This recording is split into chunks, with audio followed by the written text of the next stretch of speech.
ಅಯೋಧ್ಯೆಯಲ್ಲಿ ರಾಮಲಲ್ಲಾ ಪ್ರತಿಷ್ಠಾಪನೆಗೆ ಈಗಾಗಲೇ ಎಲ್ಲಾ ರೀತಿಯ ಸಕಲ ಸಿದ್ಧತೆಗಳು ನಡೀತಿದ್ದಾವೆ. ಇವತ್ತಿಂದನೇ ಅಯೋಧ್ಯೆಯಲ್ಲಿ ಬಹಳಷ್ಟು ಪೂಜೆ ಪುನಸ್ಕಾರಗಳು, ಹೋಮಗಳು, ಯಜ್ಞ ಸೇರಿದಂತೆ ಬಹಳಷ್ಟು ಏನಂದ್ರೆ ಧಾರ್ಮಿಕ ಕಾರ್ಯಗಳಿಗೆ ಚಾಲನೆಯನ್ನ ಕೊಡಲಾಗ್ತಾ ಇರುವಂತದ್ದು. ಈಗ ನಾನು ನಿಂತಿರುವಂತಹ ಸ್ಥಳದಲ್ಲೂ ಸಹಿತ ಅಷ್ಟೇ 1008 ಯಜ್ಞ ಕುಂಡಗಳಲ್ಲಿ ಯಜ್ಞವನ್ನ ಮಾಡುವಂತಹ ಸ್ಥಳ ಇದು. ಅಯೋಧ್ಯೆಯ ನಗರದಲ್ಲಿ ಒಂದು ನಿರ್ಮಾಣವನ್ನ ಮಾಡಲಾಗಿದೆ. ಬರೋಬ್ಬರಿ 120 ಎಕರೆಯ ಭೂಮಿಯಲ್ಲಿ ಈ ಒಂದು ಸ್ಥಳದಲ್ಲಿ ಯಜ್ಞವನ್ನ ಮಾಡೋದಕ್ಕೆ ಈಗಾಗಲೇ ಎಲ್ಲಾ ರೀತಿಯ ಸಕಲ ಸಿದ್ಧತೆಗಳು ಮಾಡ್ಕೊಂಡಿರುವಂತದ್ದು. ಮತ್ತೆ ಅದರ ಜೊತೆಗೆ ಈ ಒಂದು ಯಜ್ಞವನ್ನ ಮಾಡ್ತಾ ಇರುವಂತದ್ದು ಯಾವುದೇ ಕಾರಣಕ್ಕೂ ಸಹಿತ ರಾಮಲಲ್ಲಾ ಪ್ರತಿಷ್ಠಾಪನೆಯ ಸಂದರ್ಭದಲ್ಲಿ ಯಾವುದೇ ವಿಘ್ನಗಳು ಅಡ್ಡ ಬರಬಾರದು ಅನ್ನುವಂತಹ ಕಾರಣಕ್ಕಾಗಿ, ವಿಘ್ನ ವಿನಾಶಕ್ಕಾಗಿ ಈ ಒಂದು ಯಜ್ಞವನ್ನ ಮಾಡಲಾಗ್ತಾ ಇದೆ. ಇದಕ್ಕಾಗಿ ಬರೋಬ್ಬರಿ 2100ಕ್ಕೂ ಹೆಚ್ಚು ಜನ ಬ್ರಾಹ್ಮಣರು ಮತ್ತೆ ಅದರ ಜೊತೆಗೆ ಏನಂದ್ರೆ ಅರ್ಚಕರು ಸೇರಿ ಈ ಒಂದು ಹೋಮಕುಂಡದಲ್ಲಿ ಯಜ್ಞವನ್ನ ಮಾಡ್ತಾ ಇರುವಂತದ್ದು. ಮತ್ತೆ ಅದರ ಜೊತೆಗೆ ಯಾಕೆ ಇಷ್ಟೊಂದು ದೊಡ್ಡ ಪ್ರಮಾಣದಲ್ಲಿ ಯಜ್ಞವನ್ನ ಮಾಡ್ತಾ ಇದ್ದಾರೆ ಅಂತಂದ್ರೆ, ರಾಮಲಲ್ಲಾನ ಪ್ರತಿಷ್ಠಾಪನೆಯ ಸಂದರ್ಭದಲ್ಲಿ ಹೇಗಿರ್ಬೇಕು ಅಂದ್ರೆ,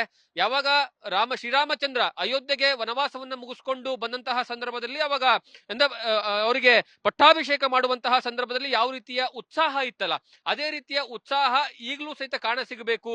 ಮತ್ತೆ ಅದರ ಜೊತೆಗೆ ಬಹಳಷ್ಟು ನೂರಾರು ವರ್ಷಗಳಿಂದನೂ ಸಹಿತ ಇರುವಂತಹ ಒಂದು ಬೇಡಿಕೆ ಏನಿತ್ತು, ರಾಮಲಲ್ಲಾನ ಪ್ರತಿಷ್ಠಾಪನೆ ಮಾಡಬೇಕು, ರಾಮನ ಭೂಮಿಯಲ್ಲಿ ಶ್ರೀರಾಮಚಂದ್ರನ ದೇವಸ್ಥಾನ ದೊಡ್ಡ ಮಟ್ಟದಲ್ಲಿ ತಲೆ ಎತ್ತಬೇಕು ಅನ್ನುವಂತಹ ಬಹಳಷ್ಟು ಜನರ ತ್ಯಾಗ, ಬಲಿದಾನ, ಕಾಯುವಿಕೆ ಈ ಎಲ್ಲದಕ್ಕೂ ಸಹಿತ ಮುಂದೆ ಮತ್ತೆ ಯಾವುದೇ ಕಾರಣಕ್ಕೂ ಸಹಿತ ವಿಘ್ನ ಬರಬಾರದು ಅನ್ನುವಂತಹ ಕಾರಣಕ್ಕಾಗಿ ಈ ರೀತಿಯಾದಂತಹ ಯಜ್ಞವನ್ನ ಮಾಡೋದಕ್ಕೆ ಇಲ್ಲಿರುವಂತಹ ಅಂದ್ರೆ ಸ್ವಾಮೀಜಿಗಳು ನಿರ್ಧಾರವನ್ನ ಮಾಡ್ತಾರೆ. ತದನಂತರ ಅದೇ ರೀತಿಯಾಗಿ ಈ ಒಂದು ಯಜ್ಞ ಕುಂಡವನ್ನ ನಿರ್ಮಾಣವನ್ನ ಮಾಡ್ತಾರೆ. ಮತ್ತೆ ಜೊತೆಗೆ ನಿಮ್ಗೆ ಮೇಲ್ಗಡೆ ಇರುವಂತಹ ಒಂದು ಚಿತ್ರಣವನ್ನ ಸಹಿತ ತೋರಿಸ್ತೀನಿ. ಅಂದ್ರೆ ಹಿಂದೆ ಋಷಿಮುನಿಗಳ ಕಾಲದಲ್ಲಿ ಯಾವ ರೀತಿಯಾಗಿ ಛಪ್ಪರಗಳನ್ನ ಹಾಕಲಾಗ್ತಾ ಇತ್ತು ಒಂದು ಯಜ್ಞವನ್ನ ಮಾಡಬೇಕು ಅಂತಂದ್ರೆ, ಅದೇ ರೀತಿಯಾದಂತಹ ಛಪ್ಪರವನ್ನ ಹಾಕಲಾಗಲಿದೆ.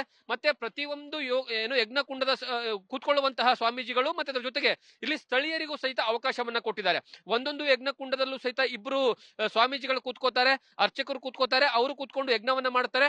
ಆ ಸಂದರ್ಭದಲ್ಲಿ ಇಲ್ಲಿ ಸ್ಥಳೀಯವಾಗಿ ಇರುವಂತಹ ಜನರು ಅಂದ್ರೆ ಅಯೋಧ್ಯೆಯ ಜನರು ಮತ್ತೆ ಬೇರೆ ಬೇರೆ ಕಡೆಯಿಂದ ಬಂದಿರತಕ್ಕಂತಹ ಜನರಿಗೂ ಸಹಿತ ಈ ಒಂದು ಯಜ್ಞದಲ್ಲಿ ಭಾಗಿಯಾಗೋದಕ್ಕೆ ಅವಕಾಶವನ್ನ ಮಾಡಿಕೊಡಲಾಗಿದೆ. ಮತ್ತೆ ಅದರ ಜೊತೆಗೆ ಏನಂದ್ರೆ ಒಂದು ಒಳ್ಳೆಯ ಶುಭ ಘಳಿಗೆ ನಡೆಯುವಂತಹ ಸಂದರ್ಭದಲ್ಲಿ ಯಾವ ರೀತಿಯಾಗಿ ಒಂದು ಉಲ್ಲಾಸ ಇರುತ್ತೆ, ಹರ್ಷ ಇರುತ್ತೆ, ಅದು ಈ ಒಂದು ಅಯೋಧ್ಯೆಯಲ್ಲಿ ಕಾಣ ಸಿಗ್ತಾ ಇದೆ ನಿಮಗೆ. ಇಲ್ಲಿಂದ ಒಟ್ಟು 5 ರಿಂದ 7 ದಿವಸಗಳ ಕಾಲ ಇದೇ ರೀತಿಯಾದಂತಹ ಧಾರ್ಮಿಕ ಕಾರ್ಯಗಳು ನಡೀತವೆ. ಮತ್ತೆ ವಿಶ್ವದ ಬಹಳಷ್ಟು ದೊಡ್ಡ ನಾಯಕರುಗಳು ಸಹಿತ ಈ ಒಂದು ಅಯೋಧ್ಯೆ ನಗರಕ್ಕೆ ಬರ್ತಾ ಇರುವಂತಹ ಕಾರಣಕ್ಕಾಗಿ ಅವರಿಗೂ ಸಹಿತ ಇದರ ಮಹತ್ವವನ್ನ ತಿಳಿಸಬೇಕು. ಮತ್ತೆ ಬಹಳಷ್ಟು ಜನರಿಗೆ ಇದರ ಮಹತ್ವವನ್ನು ತಿಳಿಸಬೇಕು. ಕೇವಲ ಭಾರತ ಮಾತ್ರ ಅಲ್ಲ, ಭಾರತವನ್ನು ಹೊರತುಪಡಿಸಿ ಬೇರೆ 50 ದೇಶಗಳಿಗೂ ಸಹಿತ ಅವರ ಪ್ರತಿನಿಧಿಗಳನ್ನ 50 ದೇಶದ ಪ್ರತಿನಿಧಿಗಳಿಗೂ ಸಹಿತ ಆಹ್ವಾನವನ್ನು ಕೊಡಲಾಗಿದೆ. ಅವರು ಸಹಿತ ಈ ಒಂದು ಕಾರ್ಯಕ್ರಮದಲ್ಲಿ ಭಾಗಿಯಾಗ್ತಾರೆ.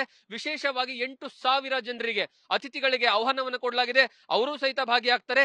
ಇಲ್ಲಿಂದ ಅಂದ್ರೆ ಇವತ್ತಿನಿಂದ 16ನೇ ತಾರೀಕಿನಿಂದ ಆರಂಭ ಆಗುವಂತಹ ಈ ಒಂದು ಧಾರ್ಮಿಕ ಕಾರ್ಯಕ್ರಮಗಳು ಮುಂದಿನ 21ನೇ ತಾರೀಕುವರೆಗೂ ನಡೆಯುತ್ತೆ. 22ನೇ ತಾರೀಕು ಮಧ್ಯಾಹ್ನ 12:30 ಏನೋ ಶುಭ ಲಗ್ನದಲ್ಲಿ ಶ್ರೀರಾಮಲಲ್ಲಾನ ಪ್ರತಿಷ್ಠಾಪನೆಯೂ ಸಹಿತ ಆಗುತ್ತೆ. ಶ್ರೀರಾಮಲಲ್ಲಾನ ಪ್ರತಿಷ್ಠಾಪನೆಯ ಸಂದರ್ಭದಲ್ಲೂ ಸಹಿತ ಸ್ವತಃ ಪ್ರಧಾನಿ ನರೇಂದ್ರ ಮೋದಿ ಅವರು ಭಾಗಿಯಾಗಿರ್ತಾರೆ. ಅವರ ಮೂಲಕವಾಗಿ ಈ ಒಂದು ಕಾರ್ಯಗಳು ಸಂಪೂರ್ಣವಾಗಿ ಮುಕ್ತಾಯವಾಗ್ತವೆ ಅನ್ನುವಂತಹ ಮಾಹಿತಿಯನ್ನು ಕೊಟ್ಟಿದ್ದಾರೆ. ಹಾಗಾಗಿ ಒಂದು ರೀತಿಯಲ್ಲಿ ಅಯೋಧ್ಯೆಯಲ್ಲಿ ಯಾವ ಭಾಗದಲ್ಲಿ ಹೋದ್ರೂ ಸಹಿತ ನಿಮ್ಗೆ ಈಗ ಧಾರ್ಮಿಕ ವಿಧಿವಿಧಾನಗಳು ಕಾಣಿಸ್ತಾ ಹೋಗ್ತವೆ. ಮತ್ತೆ ಅದರ ಜೊತೆಗೆ ಎಲ್ಲಾ ಕಡೆನೂ ಸಹಿತ ಸಂಭ್ರಮಾಚರಣೆ.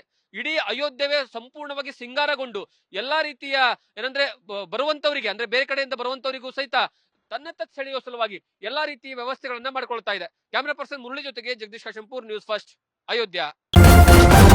ನ್ಯೂಸ್ ಫಸ್ಟ್ ನಿರ್ಭೀತಿಯಿಂದ ನಿಮ್ಮ ಪರವಾಗಿ.